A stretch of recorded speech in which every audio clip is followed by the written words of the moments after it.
भादो मास भक्ति का हरि लीला रसधार, गणपति गोपाल हरि करे कष्ट संहार। हरे कृष्ण। आप सभी का दिन शुभ हो। आप सभी ने जिस श्रद्धा, प्रेम और भक्ति से सावन मास की दिव्य कथाओं को सुना, वो न केवल आपके जीवन में पुण्य का संचय करेगा, बल्कि भगवान की कृपा भी आपकी ओर स्वयं आकर्षित होगी। अब हम प्रवेश कर चुके हैं भक्ति, भावना और बदलाव से भरे भाद्रपद मास में, जहाँ हर दिन, हर पर्व और हर कथा में छुपा है कोई गहरा रहस्य, कोई अमूल्य वरदान और कहीं न कहीं प्रभु की लीला का अद्भुत चमत्कार। ये मास न केवल ऋतुओं के परिवर्तन का संकेत देता है, बल्कि ये भी बताता है कि मनुष्य का भाग्य भी बदल सकता है यदि वह प्रभु की शरण में आकर सच्चे मन से उनका नाम जप ले।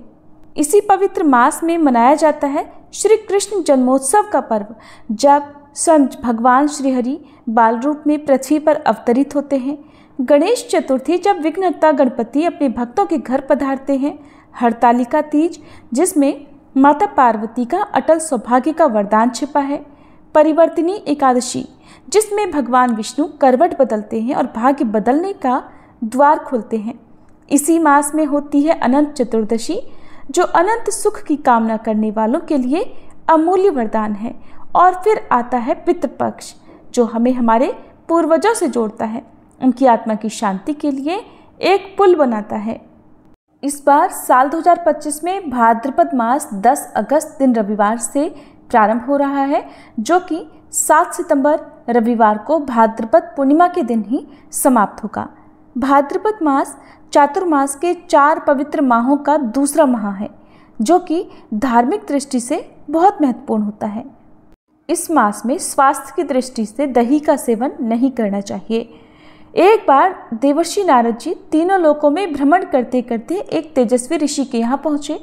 ऋषि के आग्रह करने पर नारद जी ने भादो मास का महत्व सुनाया। भादो मास का महत्व ब्रह्मा जी के प्रार्थना करने पर स्वयं भगवान विष्णु ने सुनाया था। इसलिए उत्तम, मध्यम अथवा अधम किसी भी प्रकार का मनुष्य चाहे क्यों न हो, इस उत्तम भादो मास में व्रत कर महात्म्य सुनने से अति पवित्र होकर वैकुंठ में निवास करता है। प्राचीन काल की बात है, एक दंपत्ति शंबल और सुमति को दैवयोग से कोई संतान नहीं थी। एक समय भाद्रपद मास आने पर नगर के बहुत से स्त्री पुरुष भादो स्नान के लिए तैयार हुए। सुमति ने भी भाद्रपद स्नान करने का निश्चय किया, परंतु उसका पति शंबल बहुत समझाने के बाद ही तैयार हुआ। पहले दिन तो उसने बेमन से स्नान किया, परंतु दूसरे दिन शंबल को तीव्र ज्वर हो गया, जिसके फलस्वरूप वह पूरे भाद्रपद मास स्नान नहीं कर पाया और आखिरकार एक दिन उसकी मृत्यु हो गई। मृत्यु के बाद वह नरक की यातनाएं भोगकर कुत्ते की योनि में पड़ा। इस योनि में भूख और प्यास से वह अति दुर्बल हो गया। कुछ समय बीतने पर वह वृद्ध हो गया, जिससे उसके सभी अंग शिथिल हो गए। एक दिन उसे कहीं से मांस का एक टुकड़ा मिला। अचानक वह टुकड़ा उसके मुंह से छूटकर जल में गिर गया। दैवयोग से उस समय भाद्रपद मास का शुक्ल पक्ष चल रहा था। उस टुकड़े को पाने के चक्कर में वो भी जल में कूद गया और फिर से मृत्यु को प्राप्त हुआ। उसी समय भगवान के पार्षद दिव्य विमान लेकर आए और उसे वैकुंठ लोक ले गए। तब उसने कहा, मैंने तो किसी भी जन्म में कोई पुण्य कर्म नहीं किया, तो फिर मुझे वैकुंठ लोक क्यों मिला? पार्षदों ने कहा, तुमने अनजाने में भी भाद्रपद मास में स्नान करके अपने प्राण गंवाए हैं। इसी पुण्य के प्रताप से तुम्हें वैकुंठ प्राप्त हुआ है। तब देवर्षि नारद जी कहते हैं कि जब अज्ञात स्नान करने का फल उसे इस प्रकार प्राप्त हुआ, तब भाद्रपद मास में यदि श्रद्धा से स्नान और दान आदि किया जाए तो पुण्य फल के तो कहने ही क्या है। और अगर भादो मास में पावन कथाओं का श्रवण पूर्ण श्रद्धा, विश्वास और एकाग्रता से किया जाए तो उससे प्राप्त होने वाला पुण्य केवल सुनने वाले तक ही सीमित नहीं रहता, बल्कि वह पुण्य उसकी आने वाली 7 पीढ़ियों तक का कल्याण करता है और उनके जीवन में भी सुख, समृद्धि और प्रभु की कृपा का स्थायी वास हो जाता है। तो आइए अब सुनते हैं भाद्रपद मास के पहले दिन की कथा। आइए अब कथा से पहले हम सभी मिलकर श्री लक्ष्मी नारायण का ध्यान करें। प्रत्येक कल्प और अनुकल्प में विस्तार पूर्वक रचा हुआ ये समस्त मायामय जगत जिनसे प्रकट होता, जिनमें स्थित रहता और अंतकाल में जिनके भीतर पुनः लीन हो जाता है, जो इस दृश्य प्रपंच से सर्वथा पृथक हैं, जिनका ध्यान करके मुनिजन सनातन मोक्ष पद प्राप्त कर लेते हैं, उन नित्य निर्मल, निश्चल तथा व्यापक भगवान पुरुषोत्तम अर्थात जगन्नाथ जी को मैं प्रणाम करता हूँ, जो शुद्ध आकाश के समान निर्लेप, नित्यानंदमय, सदा प्रसन्न, निर्मल, सबके स्वामी, निर्गुण, व्यक्त और अव्यक्त से परे, प्रपंच से रहित, एकमात्र ध्यान में ही अनुभव करने योग्य तथा व्यापक है।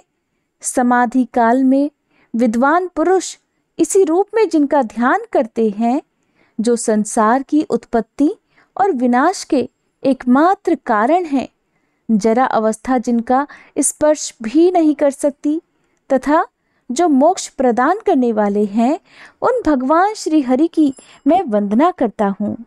भक्तजनों, पूर्व काल की बात है, परम पुण्यमय पवित्र नैमिषारण्य क्षेत्र बड़ा ही मनोहर लगता था। वहाँ बहुत सारे मुनि इकट्ठा हुए थे। तरह तरह के पुष्प उस स्थान की शोभा बढ़ा रहे थे। पीपल, पारिजात, चंदन, गुलाब तथा चंपा आदि अन्य बहुत सारे वृक्ष उसकी शोभा बढ़ा रहे थे।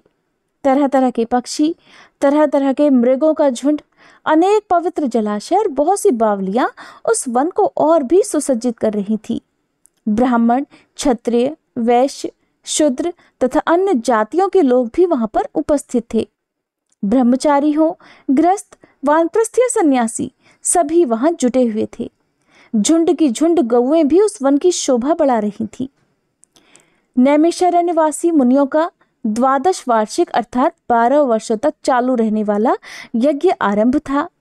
जौ, चना, गेहूं, उड़द, मूंग और तिल आदि पवित्र अन्नों से यज्ञ मंडप सुशोभित था। वहां होम कुंड में अग्नि देव प्रज्वलित हो रहे थे और आहुतियां दी जा रही थी। उसी महायज्ञ में सम्मिलित होने के लिए बहुत से मुनि और ब्राह्मण अन्य स्थानों से वहां पधारे हुए थे। स्थानीय महर्षियों ने उन सभी का यथायोग्य आदर सत्कार किया।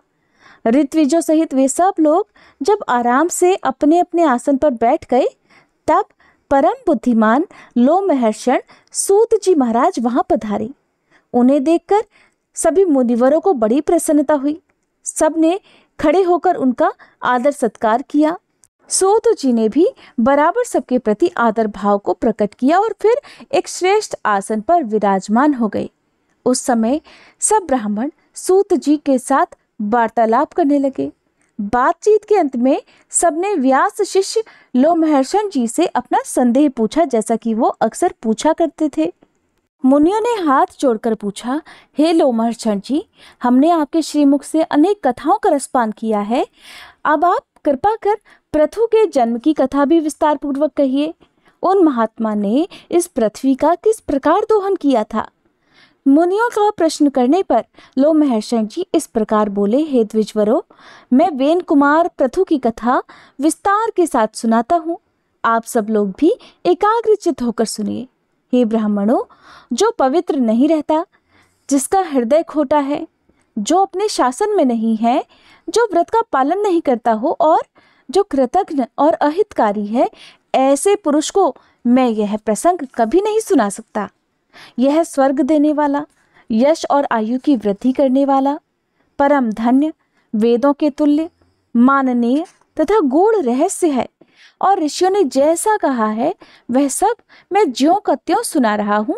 सभी सावधान होकर सुनिए। जो प्रतिदिन ब्राह्मणों को नमस्कार करके वेन कुमार पृथु के चरित्र का विस्तार पूर्वक कीर्तन करता है, उसे अमुक कर्म मैंने किया और अमुक नहीं किया, इस बात का शोक कभी नहीं होता। पूर्व समय की बात है, हे ऋषिवरों, अत्रि कुल में उत्पन्न प्रजापति अंग बड़े धर्मात्मा और धर्म के रक्षक थे। वे अत्रि के समान ही तेजस्वी थे और उन्हीं का पुत्र था वेन, जो धर्म के तत्व को बिल्कुल भी नहीं समझता था। उसका जन्म मृत्यु कन्या सुनीता के गर्भ से हुआ था। अपने नाना के स्वभाव दोष के कारण वह धर्म को पीछे रखकर काम और लोभ में प्रवृत्त हो गया। उसने धर्म की मर्यादा भंग कर दी और वह वेन वैदिक धर्मों का उल्लंघन करके अधर्म में लीन हो गया।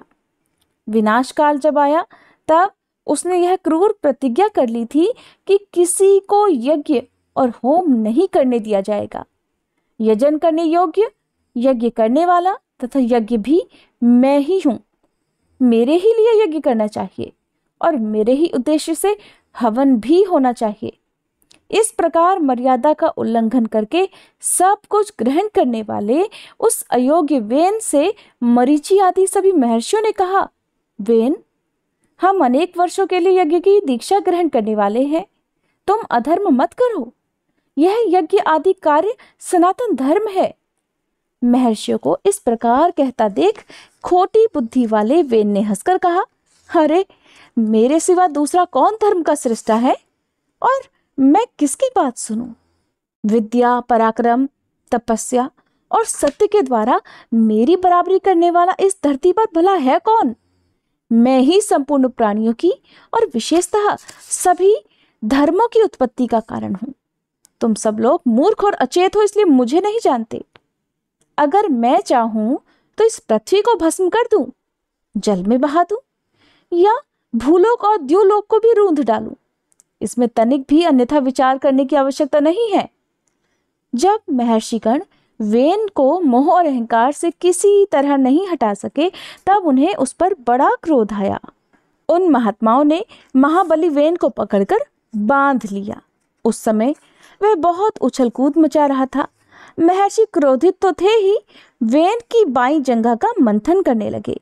इससे एक काले रंग का पुरुष उत्पन्न हुआ जो बहुत ही नाटा था। वह भयभीत होकर हाथ जोड़कर खड़ा हो गया। उसे व्याकुल देखकर अत्रि ऋषि ने कहा, निशीत अर्थात बैठ जा। इससे वह निषाद वंश का प्रवर्तक हुआ और वेन के पाप से उत्पन्न हुए धीवरों की सृष्टि करने लगा। इसके बाद महात्माओं ने पुनः अरण्य की तरह वेन की दाहिनी भुजा का मंथन किया। उससे अग्नि के समान महान तेजस्वी पृथु का प्रादुर्भाव हुआ। वे भयानक टंकार करने वाले आजगव नामक धनुष, दिव्य बाण तथा रक्षा के लिए कवच धारण किए हुए प्रकट थे। उनके उत्पन्न होने पर समस्त प्राणी बड़े प्रसन्न हुए और चारों ओर से वहां एकत्रित होने लगे। वेन स्वर्गगामी हो गया, अर्थात वह स्वर्ग को चला गया। महात्मा पृथु जैसे सत्पुत्र ने उत्पन्न होकर वेन को पुम नामक नरक से मुक्ति दिला दी। उनका अभिषेक करने के लिए समुद्र और सभी नदियां रत्न और जल लेकर स्वयं ही उपस्थित हो गईं। अंगिरस देवताओं के साथ भगवान ब्रह्मा जी तथा समस्त चराचर भूतों ने वहां पर आकर राजा पृथु का राज्याभिषेक किया। उन महाराज ने सभी प्रजा का मनोरंजन किया। उनके पिता ने प्रजा को बहुत दुख दिया था, लेकिन राजा पृथु ने उन सबको प्रसन्न कर लिया। प्रजा का मनोरंजन करने के कारण ही उनका नाम राजा हुआ। जब वे समुद्र की यात्रा करते तब उसका जल स्थिर हो जाता था। पर्वत उन्हें जाने के लिए स्वयं ही मार्ग दे दिया करते और उनके रथ की ध्वजा कभी भी भंग नहीं हुई। उनके राज्य में पृथ्वी बिना जोते बोए ही अन्न पैदा करती थी। राजा का चिंतन करने मात्र से अन्न सिद्ध हो जाता था। सभी गौवें कामधेनु बन गई थी और पत्तों के दोने दोने में मधु भरा रहता था। उस समय राजा पृथु ने ब्रह्मा जी से संबंध रखने वाला एक यज्ञ किया जिसे पैतामह कहते हैं। उसमें सोमभिषवक के दिन सूती अर्थात सोमरस निकालने की भूमि से परम बुद्धिमान सूत जी की उत्पत्ति हुई। उसी महायज्ञ में विद्वान मागध का भी प्रादुर्भाव हुआ। उन दोनों को महर्षियों ने पृथु की स्तुति करने के लिए बुलाया और कहा कि तुम लोग इन महाराज की स्तुति करो, ये कार्य तुम्हारे अनुरूप है और ये महाराज भी इसके योग्य पात्र हैं। यह सुनकर सूत और मागध ने उन महर्षियों से कहा, हम अपने कर्मों से देवताओं और ऋषियों को प्रसन्न करते हैं।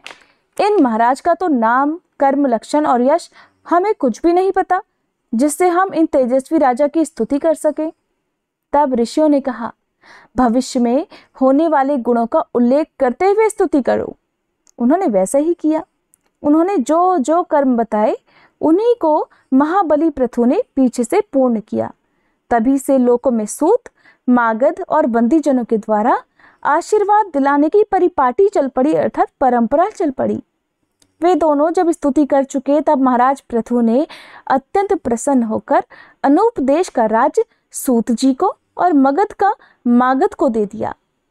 पृथु को देखकर अत्यंत प्रसन्न हुई प्रजा ने महर्षियों से कहा, ये महाराज तुम्हें जीविका प्रदान करने वाले होंगे। यह सुनकर सारी प्रजा महात्मा राजा पृथु की ओर दौड़ पड़ी और बोली, आप हमारे लिए जीविका का प्रबंध कर दे महाराज। जब प्रजाओं ने उन्हें इस प्रकार घेरा तब वे उनका हित करने की इच्छा से धनुष बाण हाथ में लेकर पृथ्वी की ओर दौड़े और पृथ्वी उनके भय से थर्रा उठी और गऊ का रूप धारण करके भागने लगी। तब राजा पृथु ने भी धनुष लेकर भागती हुई पृथ्वी का पीछा किया और पृथ्वी उनके भय से ब्रह्मलोक आदि अनेक लोकों में गई, लेकिन सब जगह उसने धनुष लिए हुए पृथु को ही अपने आगे देखा। अग्नि के समान प्रज्वलित तीखे बाणों के कारण उनका तेज और भी उद्दीप्त दिखाई दे रहा था। उस समय कोई भी देवतागण पृथ्वी की रक्षा करने में सहायक नहीं हो सका। जब और कहीं रक्षा नहीं हो सकी तब तीनों लोकों की पूजनीय पृथ्वी हाथ जोड़कर फिर महाराज पृथु की ही शरण में आ गई और इस प्रकार बोली, हे राजन, सब लोक मेरे ही ऊपर स्थित है। मैं ही इस जगत को धारण करती हूँ और अगर मेरा ही नाश हो जाएगा तब तो हे राजन ये समस्त प्रजा भी नष्ट हो जाएगी। इस बात को तुम अच्छी तरह समझ लेना। हे राजन, और अगर तुम प्रजा का कल्याण चाहते हो तो मेरा वध मत करो। मैं जो बात कहती हूँ उसे सुनो। ठीक उपाय से आरंभ किए वे सभी कार्य सिद्ध हो जाते हैं। तुम उस उपाय पर ही नजर डालो जिससे इस प्रजा को तुम जीवित रख सकोगे। मेरी हत्या करके भी तुम प्रजा के पालन पोषण में कभी समर्थ नहीं हो पाओगे। हे राजन, तुम क्रोध त्याग दो तब मैं तुम्हारे अनुकूल हो जाऊंगी। तिर्यग्न योगिनी में भी स्त्री को अवधि बताया गया है। अगर ये बात सत्य है तो तुम्हें धर्म का त्याग कभी नहीं करना चाहिए। पृथ्वी की बात सुनकर राजा पृथु कहने लगे, भद्रे, जो अपने या पराये किसी एक के लिए बहुत से प्राणियों का वध करता है तो उसे अनंत पाप लगता है, लेकिन जिस अशुभ व्यक्ति का वध करने पर बहुत सारे लोग सुखी हो सकते हो उसको मारने से पातक या उपपातक कुछ नहीं लगता। इसलिए वसुंधरे, मैं प्रजा का कल्याण करने के लिए तुम्हारा वध तो अवश्य करूंगा। अगर मेरे कहने से आज संसार का कल्याण तुम नहीं करोगी तो अपने बाण से मैं तुम्हारा नाश कर दूंगा और तब मैं अपने आप को ही पृथ्वी रूप में प्रकट करके खुद अपनी प्रजा को धारण करूंगा। इसलिए तुम मेरी आज्ञा मानकर समस्त प्रजा की जीवन रक्षा करो, क्योंकि तुम सबके धारण में समर्थ हो। इस समय तुम मेरी पुत्री बन जाओ, तभी मैं इस भयंकर बाण को जो तुम्हारा वध करने के लिए तत्पर हो रहा है रोक पाऊंगा। राजा पृथु की बात सुनकर पृथ्वी बोली, वीर, निसंदेह मैं ये सब कुछ करूंगी। मेरे लिए कोई बछड़ा देखो जिसके प्रति स्नेह युक्त होकर मैं दूध दे सकूं। धर्मात्माओं में श्रेष्ठ हे राजन, तुम मुझे सब और बराबर कर दो जिससे मेरा दूध सब और बह सके। तब राजा पृथु ने अपने धनुष की नोक से लाखों पर्वतों को उखाड़ा और उन्हें एक स्थान पर एकत्रित कर दिया। इससे पर्वत बढ़ गए। इससे पहले की सृष्टि में धरती समतल न होने के कारण पुरों या फिर ग्रामों का कोई सीमाबद्ध विभाग नहीं हो सका था। उस समय अन्न, गोरक्षा, खेती और व्यापार भी नहीं होते थे। ये सब तो वेन कुमार पृथु के समय से ही आरंभ हुआ है। भूमि का जो जो भाग समतल था वहीं वहीं पर सभी प्रजा ने रहना पसंद किया। उस समय तक प्रजा का आहार केवल फलमूल ही था और वो भी बड़ी कठिनाई से उन्हें मिल पाता था। राजा पृथु ने स्वयंभू मनु को बछड़ा बनाकर अपने हाथ में ही पृथ्वी को दूह लिया। उन प्रतापी राजा ने पृथ्वी से सब प्रकार के अन्नों का दोहन किया। उसी अन्न से आज भी सब प्रजा जीवन धारण करती है। उस समय ऋषि, देवता, पितर, नाग, दैत्य, यक्ष, पुण्यजन, गंधर्व, पर्वत और वृक्ष सब ने पृथ्वी को दुहा। उनके दूध, बछड़ा, पात्र और दुहने वाला ये सभी अलग अलग थे। इस प्रकार सबका भरण पोषण करने वाली यह पावन वसुंधरा समस्त चराचर जगत की आधारभूता और उत्पत्ति स्थान है। ये सभी इच्छाओं को पूर्ण करने वाली और सभी प्रकार के अन्नों को अंकुरित करने वाली है। गोरूपा पृथ्वी मेदिनी के नाम से विख्यात है। और ये समुद्र तक पृथु के ही अधिकार में थी। मधु और कैटभ के मेद से व्याप्त होने के कारण यह मेदिनी कहलाती है। फिर राजा पृथु की आज्ञा के अनुसार भूदेवी उनकी पुत्री बन गई, इसलिए इसे पृथ्वी भी कहते हैं। पृथु ने इस पृथ्वी का विभाग और शोधन किया, जिससे यह अन्न की खान और समृद्धशाली बन गई। गांवों और नगरों के कारण इसकी बड़ी शोभा होने लगी। वेन कुमार महाराज पृथु का ऐसा ही प्रभाव था। इसमें संदेह नहीं कि वे समस्त प्राणियों के पूजनीय और वंदनीय हैं। वेद वेदांगों के पारंगत विद्वान ब्राह्मणों को भी महाराज पृथु की ही वंदना करनी चाहिए, क्योंकि वे सनातन ब्रह्म योनि हैं। राज्य की इच्छा रखने वाले राजाओं के लिए भी परम प्रतापी महाराज पृथु ही वंदनीय हैं। युद्ध में विजय की इच्छा रखने वाले पराक्रमी योद्धाओं को भी उन्हें मस्तक झुकाना चाहिए, क्योंकि योद्धाओं में वे अग्रगण्य थे। जो सैनिक राजा पृथु का नाम लेकर युद्ध के मैदान में जाता है, वह भयंकर संग्राम से भी सकुशल लौट आता है और यशस्वी होता है।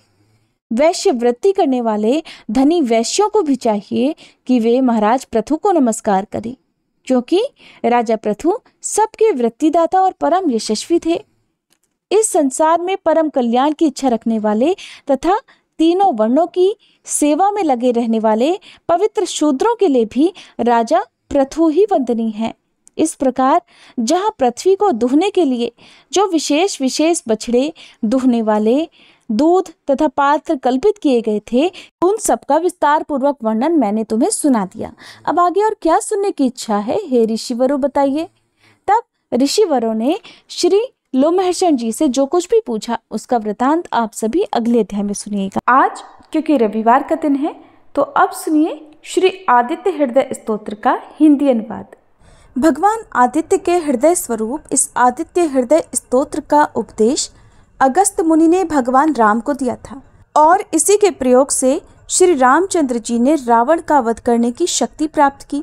इस स्तोत्र के नित्य 3 पाठ करने से शत्रु बाधा शांत हो जाती है, पितृदोष निवारण होता है, सूर्य नारायण की पूर्ण कृपा प्राप्त होती है, आरोग्य मिलता है, आत्मविश्वास में वृद्धि होती है, कोर्ट कचहरी क्षेत्र में विजय मिलती है, सरकारी नौकरी या सरकारी कामों में फायदा होता है, अटके हुए सभी काम पूरे हो जाते हैं। श्री रामचंद्र भगवान युद्ध से थककर चिंता करते हुए रणभूमि में खड़े हुए थे। इतने में रावण भी युद्ध के लिए उनके सामने आकर खड़ा हो गया। ये देख भगवान अगस्त्य मुनि, जो युद्ध देखने के लिए देवताओं के साथ आए थे, वे मुनि भगवान राम के पास जाकर बोले। मुनि ने कहा, हे सबके हृदय में रमण करने वाले महाबाहो राम, ये सनातन रमणी गोपनीय स्तोत्र सुनो। वत्स, इसके जाप से तुम युद्ध में अपने समस्त शत्रुओं पर विजय पाओगे, इसमें संदेह नहीं है। इस गोपनीय स्तोत्र का नाम है आदित्य हृदय स्तोत्र। ये परम पवित्र और शत्रुओं का विनाश करने वाला है। इसके जाप से सदा विजय प्राप्त होती है।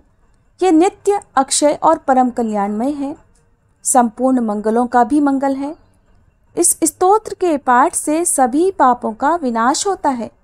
ये चिंता और शोक को मिटाने वाला और आयु को बढ़ाने वाला है। भगवान सूर्य अपनी अनंत किरणों से सुशोभित हैं। ये नित्य उदय होने वाले देवता और असुरों से पूजनीय विवस्वान नाम से प्रसिद्ध प्रभा का विस्तार करने वाले भास्कर और संसार के स्वामी भुवनेश्वर हैं। हे राम, तुम इनका रश्मि मते समुद्यते देवासुर नमस्कृताय विवस्वते भास्कराय हुए भुवनेश्वराय नमः, इन मंत्रों से पूजन करो। संपूर्ण देवता इन्हीं के स्वरूप हैं। ये तेजों की राशि तथा अपनी किरणों से जगत को सत्ता और स्फूर्ति प्रदान करने वाले हैं। ये ही अपनी रश्मियों का प्रसार करके देवता और असुरों सहित संपूर्ण लोकों का पालन करते हैं। ये ही ब्रह्मा, विष्णु, स्कंद, प्रजापति, इंद्र, कुबेर, काल, यम, चंद्रमा, वरुण, पितर, वसु, साध्य, अश्विनी कुमार, मरुदगण, मनु, वायु, अग्नि, प्रजा, प्राण, ऋतुओं को प्रकट करने वाले तथा प्रभा के तेजोमय पुंज हैं। इन्हीं के नाम आदित्य, अदितिपुत्र, सविता, जगतोत्पत्ति करने वाले, खग, आकाश में विचरण करने वाले, पूषा, पुष्टिदायक, गभस्तिमान, प्रकाशमान स्वर्ण सदृश, भानु प्रकाशक, हिरण्यरेता ब्रह्मांड उत्पत्ति करने वाले, दिवाकर अंधकार को दूर कर उजाला देने वाले, हरिदश्व हरे रंग के घोड़े वाले, सहस्त्रार्ची हजारों किरणों से सुशोभित, सप्तसप्ती 7 घोड़ों वाले, मरीचिमान किरणों से सुशोभित, तिमिरोन्मथन अंधकार का नाश करने वाले, शभु कल्याणकारक, त्वष्टा जगत का संहार करने वाले, मार्तंडक जीवन प्रदान करने वाले, अंशुमान किरण ग्रहण करने वाले, हिरण्यगर्भ ब्रह्मा जी शिशिर सुख देने वाले, तपन उष्णता पैदा करने वाले,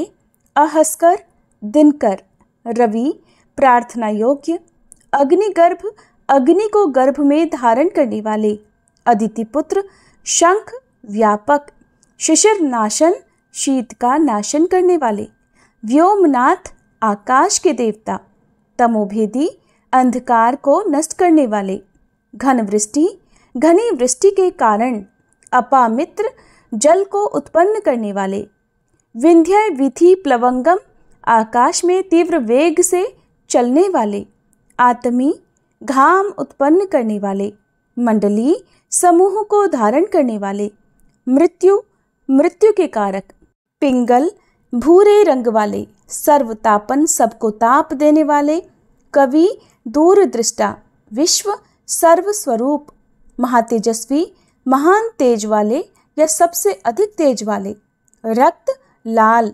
सर्वभवोद्भव सबकी उत्पत्ति के कारक, नक्षत्र आदि के स्वामी, विश्वभावन जगत की रक्षा करने वाले, द्वादशात्मा 12 स्वरूपों से युक्त, ये महातेजस्वी नामों से सूर्य देव प्रसिद्ध हैं। आपको नमस्कार है। पूर्वगिरी यानी उदयाचल और पश्चिम गिरी यानी अस्ताचल के रूप में आपको नमस्कार है। ग्रहों और तारों के स्वामी तथा दिन के अधिपति आपको नमस्कार है। आप जय स्वरूप तथा विजय और कल्याण के दाता हैं। आपके रथ में हरे रंग के घोड़े रहते हैं। आपको बारंबार मेरा नमस्कार है। सहस्त्रों किरणों से सुशोभित भगवान सूर्य आपको नमस्कार है। आप अदिति पुत्र आदित्य को नमस्कार है। उग्र वीर और सारंग सूर्य देव आपको नमस्कार है। कमलों को अपना तेज देकर विकसित करने वाले मार्तंड आपको नमस्कार है। आप ब्रह्मा विष्णु और शिव के स्वामी हैं। परात्पर रूप में सुर आपकी संज्ञा है। ये पूरा सूर्यमंडल आपका स्वरूप है। सबको स्वाहा कर देने वाले अग्नि भी आपका ही रूप है। आप रौद्र रूप धारण करने वाले हैं। आपको नमस्कार है। अज्ञान और अंधकार के आप नाशक हो। जड़ता और शीतलता के कारक हो। शत्रु का विनाश करने वाले आप हो। आपका स्वरूप अप्रमेय है। आप कृतघ्नों का नाश करने वाले हो। आप देव स्वरूप जो आपको नमस्कार है। आप तपाए हुए सोने की तरह हो। आप हरि और विश्वकर्मा हो।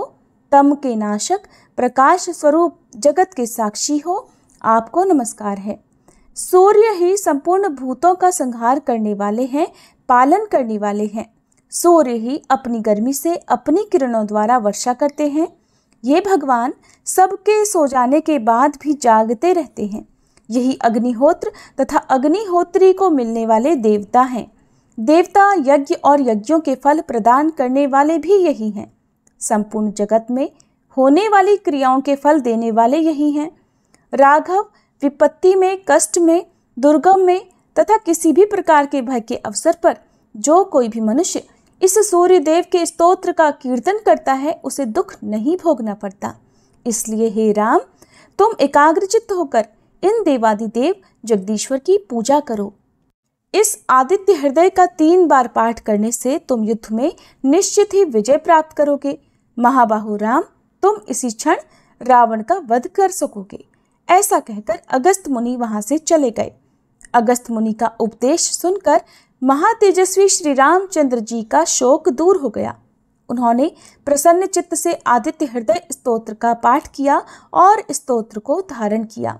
3 बार आचमन करके जाप किया।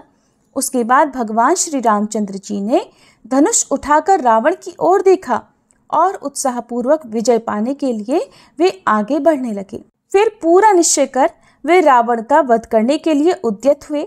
उस समय देवताओं के मध्य में खड़े हुए भगवान सूर्य ने प्रसन्न होकर श्री रामचंद्र जी की ओर देखा और निशाचर राज रावण के विनाश का समय नजदीक जानकर हर्षपूर्वक कहा, रघुनंदन अब जल्दी करो। ये था श्री आदित्य हृदय स्तोत्र का हिंदी अनुवाद। सभी प्रेम से बोलिए सूर्य नारायण भगवान की जय।